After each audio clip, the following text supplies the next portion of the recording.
अयोध्यवासी राम राम राम दशरथ नंदन राम। अयोध्यवासी राम राम राम दशरथ नंदन राम।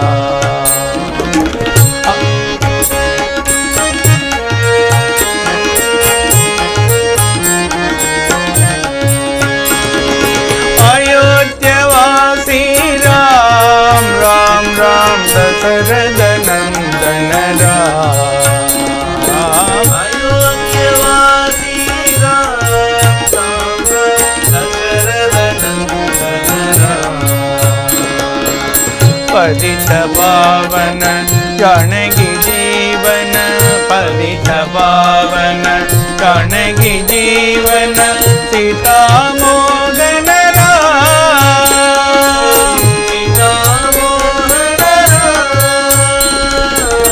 पतित पावन जानकी जीवन पतित पावन जानकी जीवन सीता मोहन राम सीता मोहन राम।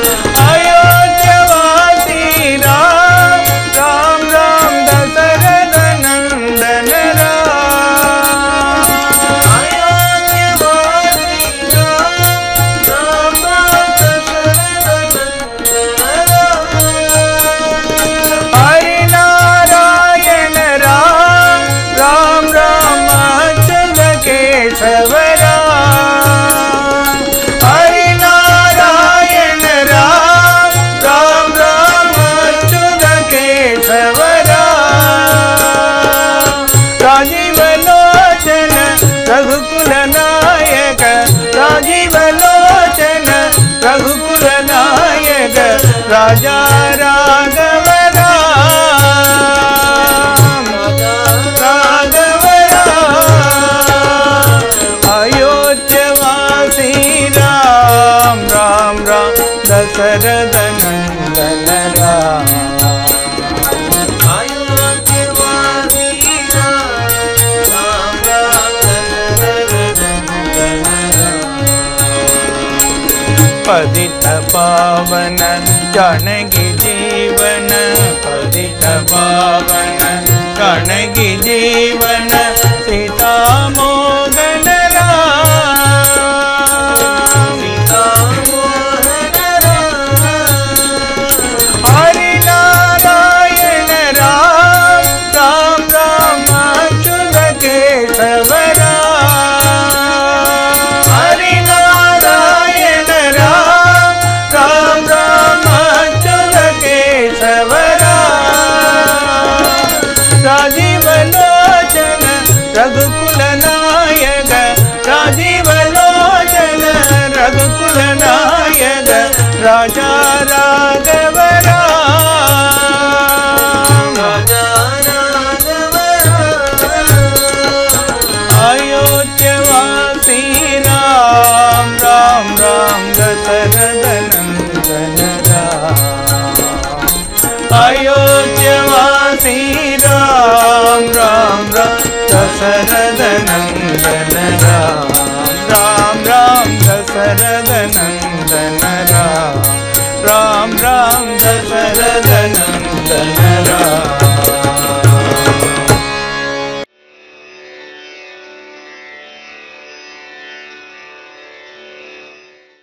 ओम रामाय रामचंद्राय रामभद्राय वेदसे रघुनाथाय नाथाय सीताय पदये நமः. இந்த காணொளியை பார்த்து கொண்டிருக்கும் அனைத்து அன்பர்களின் இதயங்களில் விட்டிருக்கும் அந்த இறைவனுடைய திருவடிகளுக்கு என்னுடைய நமஸ்காரங்கள். இன்று என்றும் ஆனந்தம் தரும் ஆலயங்களில் பல அதிசயங்களும் அற்புதங்களும் ஆச்சரியங்களும் நிறைந்த அயோத்தியில் உள்ள ஆலயங்களை பற்றி இப்போது நாம் பார்ப்போம். ஓம் ஜெய் ஸ்ரீராம்.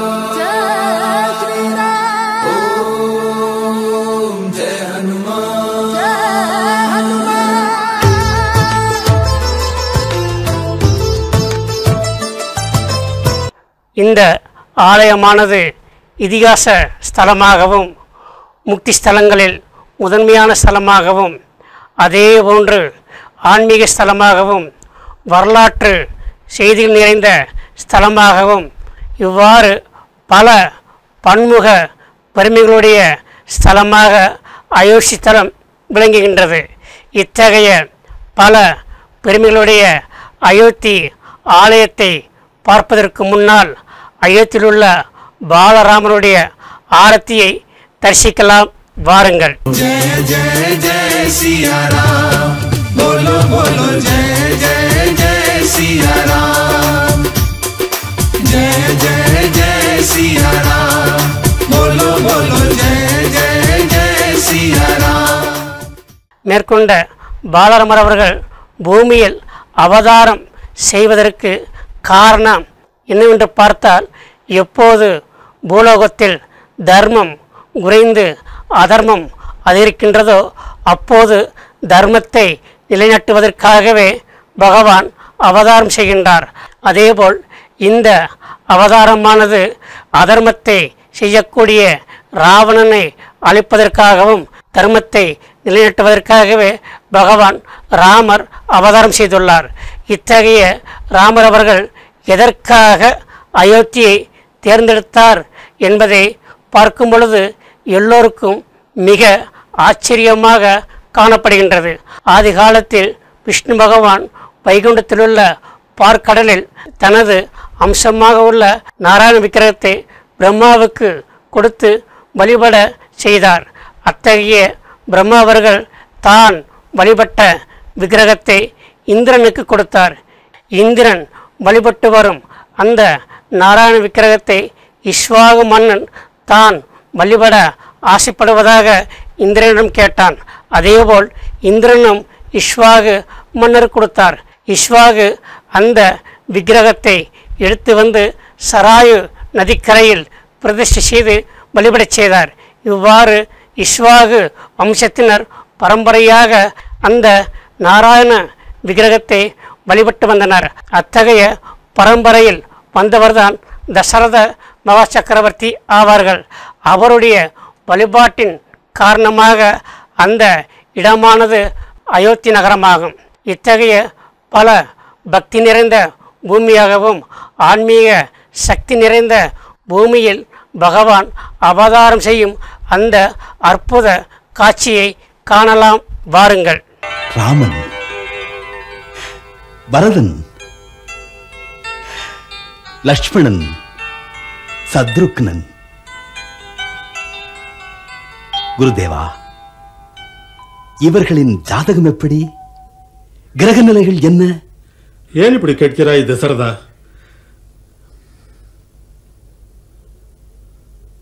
நான்கு மைந்தர்களும் நான்கு வேதங்களைப் போல் பிறந்திருக்கிறார்கள். உன் குல பகவான் அவதரித்த மேற்கொண்ட இடத்தில்தான் புதிய அயோத்தி ஆலயம் கட்டப்பட்டுள்ளது. இத்தகைய புதிய அயோத்தி ஆலயத்தை விரிவாக பார்ப்பதற்கு முன்னால் அயோத்தியில் உள்ள சில முக்கியமான ஆலயங்களை பற்றி இப்போது நாம் பார்ப்போம். அயோத்திக்கு செல்லும் பல பக்தர்களும் மக்களும் அங்குள்ள முக்கியமான ஆலயமான தசரத மகா ஆலயத்தையும் கனக் பவன் ஆலயத்தையும் எல்லா பக்தர்களும் தரிசித்து பயன்பெற்ற வண்ணம் வருகின்றனர். இத்தகைய தசரத மகா ஆலயத்தை பற்றி இப்போது நாம் பார்க்கும் பொழுது பல ஆச்சரியமான வரலாற்று சிறப்பு மிகுந்த ஆலயமாக விளங்குகின்றது. இத்தகைய இடத்தில்தான் ஆதி காலத்தில் தசரத மகா சக்கரவர்த்திகள் வாழ்ந்தார்கள். அவரோடு 4 புதல்வர்களும் அங்கு வாழ்ந்து வந்தனர். அந்த புதல்வர்கள் திருமணம் பருவம் அடையும் வரை அந்த இடத்தில்தான் வாழ்ந்ததாக புராணங்கள் கூறுகின்றன. இத்தகைய அதிசயமும் அற்புதம் நிறைந்த இடத்தில் பல ஆண்டுகளாக பல பக்தர்களும் மன்னர்களும் சேர்ந்து அந்த இடத்தில் மிகப்பெரிய அரண்மனையை கட்டினார்கள். நாளடைவில் அந்த அரண்மனையானது ஆலயமாக மாற்றப்பட்டது. இத்தகைய ஆலயத்தை எண்ணற்ற பக்தர்கள் தினசரி சென்று வழிபட்டு தரிசனம் பெற்று பயனடைந்து வருகின்றனர். அத்தகைய அற்புதமும் அதிசயமும் நிறைந்த தசரத மகா ஆலயத்தை காணலாம், வாருங்கள். सिया राम जय जय राम राम सिया राम जय जय राम राम सिया राम जय जय राम. இத்தகைய அதிசயமும் அற்புதம் நிறைந்த ஆலயத்தில் கற்பகிரகத்தில் தசரதனுடைய 4 புத்திரர்களுடைய படமும் விக்கிரகமும் பக்தர்களுக்கு காட்சியளித்த வண்ணம் இன்றும் இருக்கின்றன. இத்தகைய அதிசயமும் அற்புதம் நிறைந்த ஆலயத்தை தரிசித்த பின் பக்தர்கள் எல்லோரும் அருகில் உள்ள கனக் பவன் என்ற ஆலயத்துக்கு செல்கின்றனர்.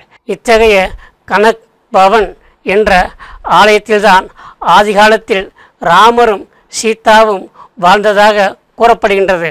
அது மட்டுமல்ல, ராமர் சீதா அவர்கள் வனவாசம் சென்ற பின்னர் இங்கு வந்து அதே இடத்தில்தான் வாழ்ந்ததாக கூறப்படுகின்றது.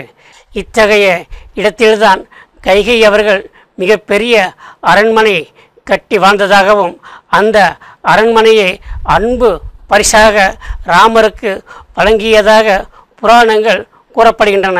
இத்தகைய ஆலயமானது பல ஆண்டுகளாக பல பக்தர்கள் ராம் சீதா வசிக்கும் அரண்மனையாக கட்டினார்கள். அந்த அரண்மனையானது நாளடைவில் ஆலயமாக மாற்றப்பட்டு பக்தர்கள் வழிபட்ட வண்ணம் வருகின்றன. இத்தகைய அதிசயமும் அற்புதமும் நிறைந்த கனக்பவன் ஆலயத்தை தரிசிக்கலாம், வாருங்கள்.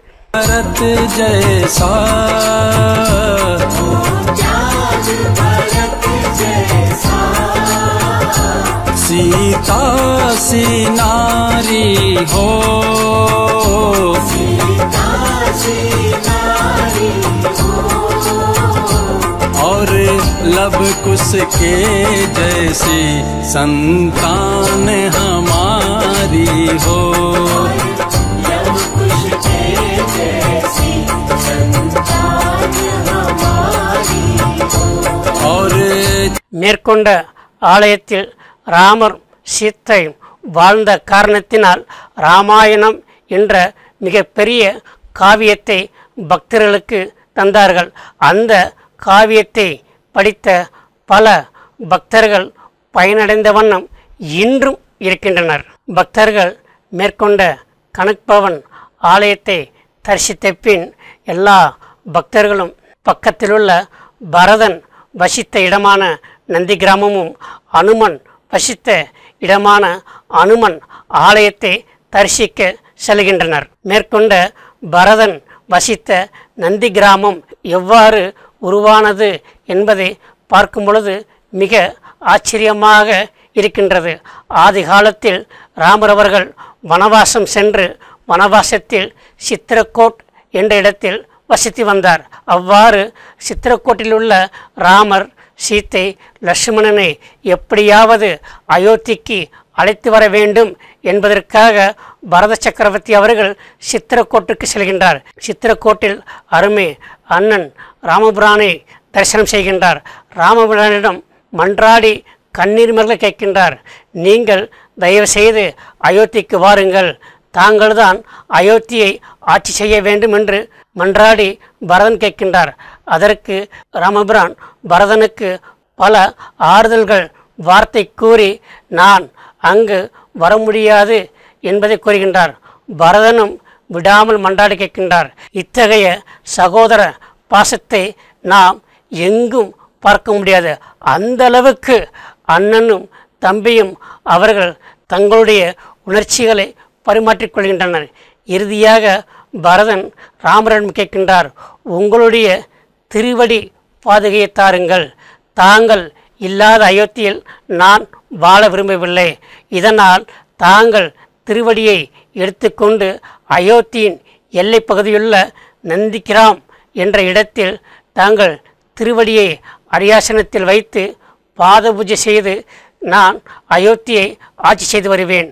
நீங்கள் வனவாசம் முடிந்து வந்தவுடன் அந்த ஆட்சி பொறுப்பை தாங்கள்தான் ஏற்றுக்கொள்ள வேண்டும் என்று பணிவோடு அண்ணன் ராமபிரானிடம் தன்னுடைய விண்ணப்பத்தை கூறுகின்றார். பரதன் கூறிய விண்ணப்பத்தை ராமபிரான் ஏற்றுக்கொள்கின்றார். பின்னர் பரதன் ராமருடைய திருவடி பாதத்தை எடுத்து வந்து அயோத்தியின் எல்லை பகுதியான நந்திகிராம் என்ற இடத்தில் ஒரு குடிசையை அமைத்து ராமருடைய திருவடி பாதத்தை வைத்து பூஜை செய்த வண்ணம் அயோத்தியை ஆட்சி செய்து வருகின்றார். ராமர் எப்படி வனத்தில் தவக்கோலத்தில் இருக்கின்றாரோ அதே போன்று பரதனும் நாட்டில் தவக்கோலத்தில் ஆட்சி செய்து வருகின்றான். அத்தகைய மிக சிறந்த வரலாற்று சிறப்புமிக்க இடம்தான் நந்திகிராமம். இத்தகைய நந்திகிராமம் நாளடைவில் ஆலயமாக மாற்றப்பட்டு பல பக்தர்கள் அங்கு சென்று வழிபட்டு பயனடைந்த வண்ணம் இருக்கின்றன. இத்தகைய அற்புதமும் அதிசயமும் நிறைந்த பரதன் வசித்த நந்திகிராம் ஆலயத்தை தரிசிக்கலாம் வாருங்கள். राम नाम के साबुन से जो मन का मैल छुड़ाएगा, राम नाम के साबुन से जो मन का मैल छुड़ाएगा, निर्मल मन के तर्पण में वह राम के दर्शन पाएगा। निर्मल मन के दर्पण में वह राम के दर्शन पाएगा, राम नाम के साबुन से। மேற்கொண்ட ஆலயத்தின் அருகில்தான் பரத் குண்டு என்று ஒரு குளம் உள்ளது.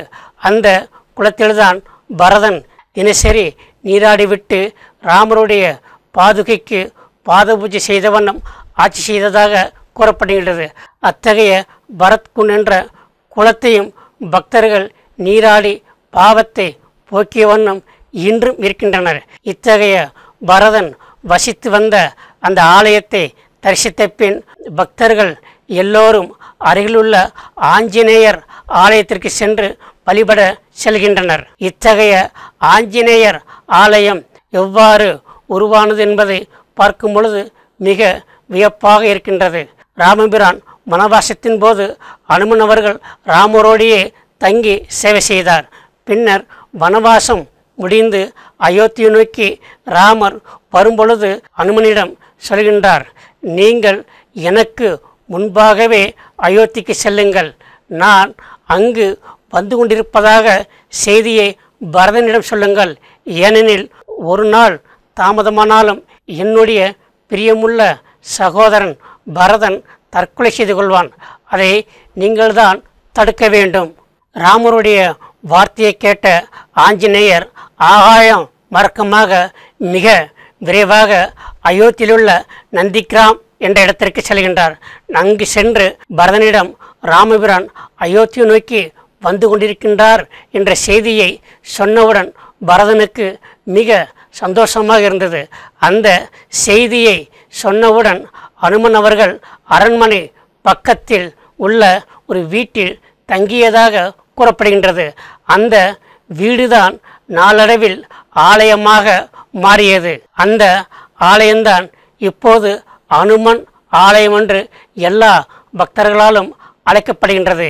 இத்தகைய அதிசயமும் அற்புதமும் நிறைந்த அயோத்தியிலுள்ள அனுமன் ஆலயத்தை எல்லோரும் தரிசிக்கலாம் வாருங்கள். हनुमान ज्ञान गुण सागर जय कपीस तिहु लोक उजागर रामदूत अतुलित बल धामा अंजनी पुत्र पवन सुत नाम। हनुमान ज्ञान गुण सागर जय कपीस तिहु लोक उजागर रामदूत अतुलित बल धामा अंजनी पुत्र पवन सुत। மேற்கொண்ட இடத்தில்தான் ஆதி காலத்தில் அனுமன் அவர்கள் அதிக ஆண்டுகள் வாழ்ந்ததாகவும் அங்கு தங்கியிருந்துதான் ராமபிரானுக்கு பல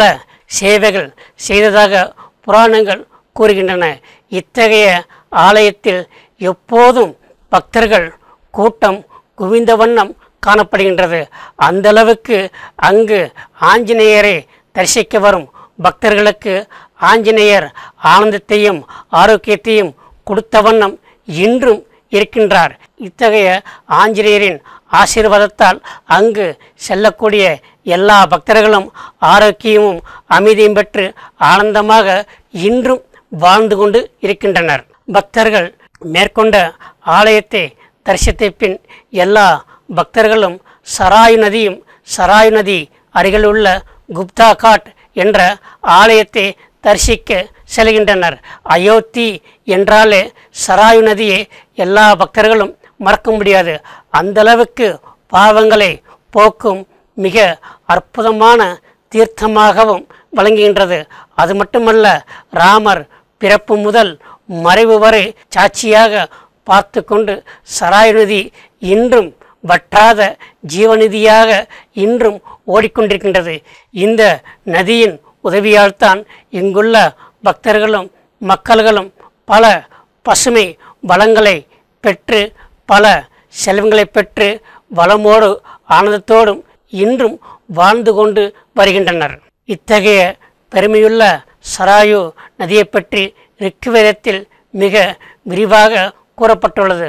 அது மட்டுமல்ல, இராமாயணத்தில் ராமருடைய பாலகண்டத்தில் சரத் என்ற வார்த்தையிலிருந்தான் சராயு என்ற வார்த்தை பிறந்ததாக கூறப்படுகின்றது.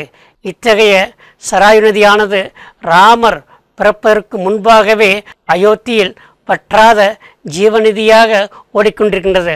அது மட்டுமல்ல, பல ஆண்டுகளாக பல்லாயிரக்கணக்கான பக்தர்களும் மக்களும் இந்த நதியில் நீராடி பாவத்தை போக்கி புண்ணியத்தை அடைந்த வண்ணம் இன்றும் இருக்கின்றன. இத்தகைய அதிசயமும் அற்புதமும் நிறைந்ததும் பக்தருடைய பாவத்தை போக்கக்கூடிய சராயு நதியை தரிசிக்கலாம், வாருங்கள். जय जय जय सिया राम, बोलो बोलो जय जय जय सिया राम, जय जय जय सिया राम, बोलो बोलो जय जय जय सिया राम, जय जय जय सिया राम, बोलो बोलो जय जय जय. மேற்கொண்ட சராயு நதியின் இரு கரைகளிலும் பல படித்துறைகள் கட்டப்பட்டு பக்தர்கள் பயனடைந்த வண்ணம் இருக்கின்றன. அதுவும் ராம்கி பெட்டி என்ற இடத்திலுள்ள படித்துறையில் இரவு 7 மணிக்கு தினசரி ராமாயணம் லேசர் காட்சிகள் நடந்து கொண்டிருக்கின்றன.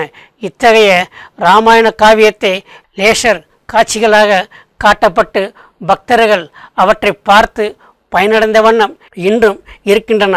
அது மட்டுமல்லாமல் பாவத்தை போக்கக்கூடிய புண்ணிய சராயு நதிக்கரையில் சந்தியா வேளையில் தினசரி ஆரத்தி நடக்கும் நிகழ்வானது நடந்து கொண்டே இருக்கின்றது. அத்தகைய ஆரத்தியை காண பல்லாயிரக்கணக்கான மக்கள் தினசரி சராயு நதியினுடைய ஆரத்தியை தரிசித்த வண்ணம் இன்றும் பயன்பட்டு வருகின்றனர். மேற்கொண்ட சராயு நதியில் பக்தர்கள் குளித்து பாவத்தை போக்கிய பின்னர் அங்கு நடைபெறக்கூடிய ஆரத்தியை தரிசித்து விட்டு சராயு நதிக்கரையின் அருகிலுள்ள குப்தா காட் என்ற ஆலயத்தை பக்தர்கள் தரிசிக்க செல்கின்றனர். இந்த குப்தா காட் என்பது என்ன என்று பார்க்கும் பொழுது மிக ஆச்சரியமாக இருக்கின்றது. ஆதி காலத்தில், அதாவது இராமாயண காலத்தில் ராமபிரான் அயோத்தியை ஆட்சி செய்து வருகின்றார். அவ்வாறு ஆட்சி செய்து வருகின்ற சமயத்தில் தன்னுடைய அவதாரத்தின் நோக்கம் நிறைவடைவதை அவர் கண்டுகொண்டார். அதன்பின் ராமபிரான் அயோத்தி ஆட்சியையும் நாட்டையும் ஒப்படைத்துவிட்டு சராயு நதிக்கரை நோக்கி ராமபிரான் வந்து கொண்டிருக்கின்றார். பின்னர் சராயு நதிக்கரையில் உட்கார்ந்து வழிபாடு ஜெபம் இவைகளை செய்கின்றார். காரணம் என்னவென்றால், ராமருடைய குழந்தை பருவம், இளமை பருவம், திருமண பருவம் என்று சாட்சியாக சராயு நதி கண்டு கொண்டிருக்கின்றது. அது மட்டுமல்ல, ராமபிரானுடைய வாழ்வில் ஆனந்தத்திற்கு அஸ்திவாரமாக சராயு நதி மிக முக்கிய இடமாக வைக்கின்றது. இத்தகைய சராயு நதிக்கரையில் அமர்ந்து கொண்டு சராயு நதியில் மூழ்கி வைகுண்டத்திற்கு செல்ல வேண்டும் என்று ராமபிரான் நினைக்கின்றார்.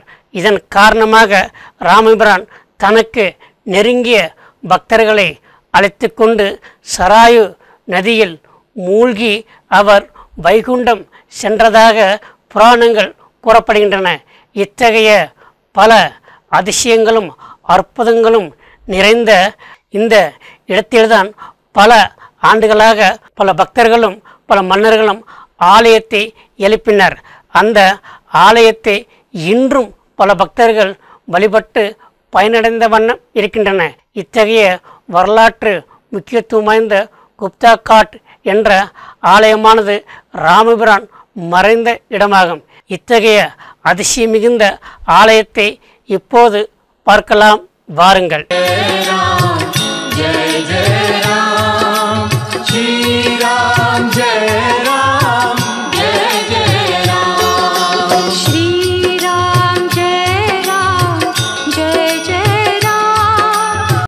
மேற்கொண்ட ஆலயத்தை போல் பல ஆண்டுகளாக பல பக்தர்கள் எண்ணற்ற ஆலயங்களை அயோத்தி சராயு நதிக்கரை ஓரங்களில் கட்டி வழிபட்ட வண்ணம் இருக்கின்றனர். உதாரணமாக ஜடாயு ஆலயம், துளசி சமக்கர பவன், வால்மீகி ஆலயம், ராமன் பவன், சொர்க்க துவார ஆலயம், காளையராம் ஆலயம் என்று பல ஆலயங்களை சராய் நதிக்கரை ஓரத்தில் ஆலயங்கள் கட்டப்பட்டு பக்தர்கள் வழிபட்டு பயனடைந்த வண்ணம் இருக்கின்றன. அது மட்டுமல்ல, ஆதி காலம் முதல் பல மகான்கள், சாதுக்கள், பக்தர்கள் பல சாதனை செய்து முக்தி அடைந்த வண்ணம் இருக்கின்ற காரணத்தினால் இந்த அயோத்தி ஆலயங்களில் முக்தி ஸ்தலங்களில் முதன்மையான ஸ்தலமாக இன்றும் கருதப்பட்டு வருகின்றது. மேற்கொண்ட எண்ணற்ற ஆலயங்கள் அயோத்தியில் இருக்கின்றன. பல ஆலயங்களை பக்தர்கள் வழிபட்ட பின்னால் இப்போது புதிதாக கட்டப்பட்டுள்ள பாலராமர் அயோத்தி ஆலயத்தை பற்றி இப்போதும் நாம் பார்ப்போம். இந்த ஆலயங்கள் பல ஆச்சரியங்களும் அதிசயங்களும் நிறைந்ததாக காணப்படுகின்றது. பக்தர்கள் குப்தா காட் என்ற ஆலயத்தை தரிசித்த பின் இப்போது புதிய ஆலயத்தை தரிசிப்பதற்காக பக்தர்கள் வந்த வண்ணம் இருக்கின்றனர். அதாவது ஆதி காலத்தில் ராமபிரான் அயோத்தியில் வாழ்ந்து மறைந்த பின்னால் ராமபிரான் பிறந்த இடத்தில் ஆதி காலத்தில் ஆலயம் கட்டப்பட்டு பல ஆண்டுகளாக பல்லாயிரக்கணக்கான பக்தர்கள் வழிபட்டு வரும்பொழுது 16ஆம் நூற்றாண்டில் பாபர் என்னும் முஸ்லிம் மன்னன் தன்னுடைய படைகளை கொண்டு பல ஆண்டுகளுக்கு முன்னால் ராமர் ஆலயத்தை இடித்துவிட்டு அந்த இடத்தில் மசூதியை கட்டினார். இதன் விளைவாக பல ஆண்டுகளாக பல பக்தர்கள் ராமரை வழிபடுவது மிக சிரமமாக இருந்தது. இதன் காரணமாக பல ஆண்டுகள் அந்த இடத்தில் ஆலயம் இல்லாமலும் இருந்தது. இதன் காரணமாக 2020ஆம் ஆண்டு ஆகஸ்ட் 5ஆம் தேதி புதிய ஆலயத்தை கட்டுவதற்கு அடிக்கல் நாட்டு விழா நடப்பட்டது. அது மட்டுமல்ல, அடிக்கல் நாட்டப்பட்டவுடன் ஆலயமானது மிக விரைவாக கட்டப்பட்டது. அதுவும் பல கலை அம்சங்களோடும் பல விஞ்ஞான தொழில் நுட்பங்களோடும் மற்றும் பல அதிசயங்கள் நிறைந்து கட்டுமான ஆலயமாக மிக விரைவாக கட்டப்பட்டது. இத்தகைய அதிசயமும் அற்புதம் நிறைந்த ஆலயத்தினுடைய நிலப்பரப்பு 70 ஏக்கராகும். இந்த 70 ஏக்கரில் நடு பகுதியான 3 ஏக்கரில் ஆலயம் கட்டப்பட்டுள்ளது. அந்த ஆலயத்தை சுற்றி மருத்துவமனை, நூலகம், பிரசாதரை என்று பல தொண்டு கட்டடங்கள் கட்டப்பட்டது. அது மட்டுமல்ல, இங்கு கட்டப்படும் கட்டடங்கள் எதிர்காலத்தில் நிலநடுக்கம் வந்தாலும் அந்த கட்டடங்கள் பாதிக்காத வண்ணம் விஞ்ஞான ரீதியாக கட்டப்பட்டது.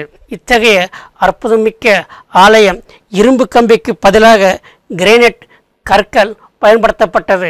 இத்தகைய ஆலயமானது சுமார் 1800 கோடி செலவில் கட்டப்பட்டதாக கூறப்படுகின்றது.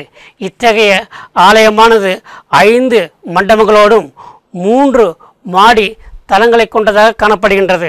சுமார் 44 கதவுகளும் 392 தூண்களாலும் கட்டப்பட்டது. மேற்கொண்ட பல அதிசயமும் அற்புதம் நிறைந்த அயோத்தி ஆலயத்தை தரிசிக்கலாம், வாருங்கள்.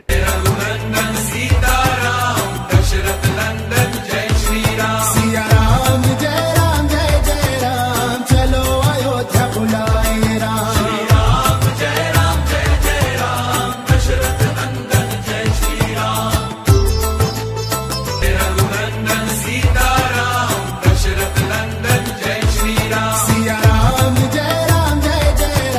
மேற்கொண்ட ஆலயமானது 108 திவ்யஸ்தலங்களில் முக்கியமான ஸ்தலமாகவும் பாடல் பெற்ற ஸ்தலமாகவும் இருக்கின்றது.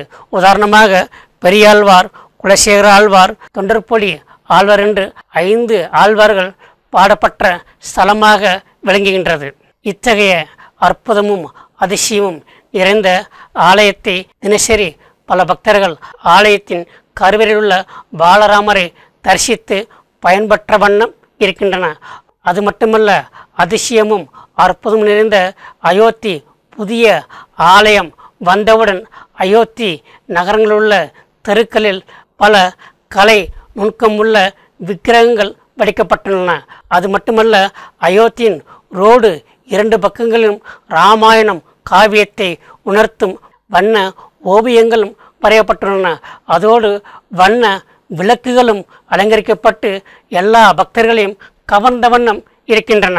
உதாரணமாக லதா மங்கேஷ்கர் ஷாக் என்ற ஒரு இடம் உள்ளது. இந்த இடத்தில் பல கலை நுணுக்கங்களோடு ஒரு பெரிய வீணை விக்கிரகம் ஒன்று வைக்கப்பட்டுள்ளது. இந்த விக்கிரகமானது சராயு நதி கரையோரத்தில் உள்ளது. இந்த வீணையை தரிசிப்பதற்காக இன்றும் பல பக்தர்கள் அங்கு சென்று கண்டுகளித்த வண்ணம் இருக்கின்றன. அது மட்டுமல்ல, அதற்கு பக்கத்தில் உள்ள சூரிய ஸ்தம்பம் என்ற ஒரு இடம் உள்ளது. இந்த சூரிய ஸ்தம்பம் பகவான் ராமர் சூரிய குலத்தில் தோன்றினார் என்பதை எல்லோரும் உணர வேண்டும் என்பதற்காக சூரிய ஸ்தம்பம் நிறுவப்பட்டுள்ளது. இந்த சூரிய ஸ்தம்பத்தின் ரோடு 2 பக்கங்களிலும் சூரிய அம்சம் கொண்ட வண்ண விளக்குகளால் அலங்கரிக்கப்பட்டு இன்னும் பக்தர்கள் கண்டுகளித்த வண்ணம் இருக்கின்றன. அதே போன்று இங்கு வரக்கூடிய எல்லா பக்தர்களும் ராமருடைய வரலாற்றை உணர வேண்டும் என்பதற்காக ரோடு 2 பக்கங்களிலும் இராமாயண காவியத்தை வண்ண ஓவியங்களாக வரையப்பட்டு பக்தர்களும் அவற்றை கண்டு ரசித்தும் வழிபட்டும் இன்றும் வருகின்றன. இதேபோன்று அயோத்தியில் பல இடங்களில் பல அதிசயங்கள் இருந்து கொண்டு இருக்கின்றன. இதை காட்டிலும் மேலாக மற்றொரு அதிசயம் அயோத்தி புதிய ஆலயத்தின் கருவறையிலுள்ள பாலராம் விக்கிரகத்தில் இன்னொரு அதிசயம் நடக்கின்றது. ஒவ்வொரு வருடமும் ராமநவமி அன்று சூரிய திலக் என்ற ஒரு அற்புதமான காட்சி நடக்கின்றது. அதாவது அந்த சமயத்தில் பாலராமருடைய நெற்றியில் சூரியனுடைய ஒளிக்கதிர்கள் படுமாறு அந்த அளவுக்கு தொழில் நுட்பங்களோடு அந்த ஆலயம் கட்டப்பட்டிருக்கின்றது. இத்தகைய சூரிய திலக் ராமருடைய நெற்றியில் படும் காட்சியை எல்லோரும் காணலாம், வாருங்கள்.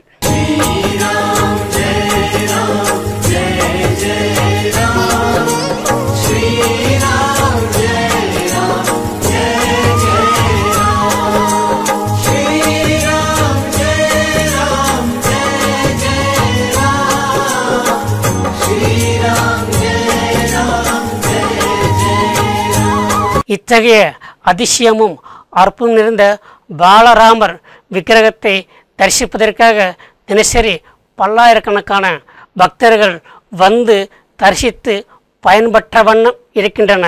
அதே போன்று இந்த காணொளியை பார்த்து கொண்டிருக்கும் அனைத்து அன்பர்களும் வாழ்க்கையில் ஒரு முறையாவது அயோத்திக்கு சென்று அயோத்தியில் எண்ணற்ற ஆலயங்கள் இருக்கின்றன. அத்தனை ஆலயங்களை தரிசிப்பதன் மூலம் பகவானுடைய ஆசீர்வாதம் எப்போதும் நமக்கு கிடைக்கும். இதன் வாயிலாக என்றும் எப்போதும் ஆனந்தம், ஆரோக்கியம், அமைதி பெற்று என்றும் எப்போதும் வாழ புதிய அயோத்தி ஆலயத்திலுள்ள பாலராமரை பிரார்த்தனை செய்து நான் நிறைவு செய்கின்றேன். ஓம் சாந்தி சாந்தி சாந்தி. ஹரி ஓம் தட்சத். ஸ்ரீராமகிருஷ்ணார்ப்பணமஸ்து.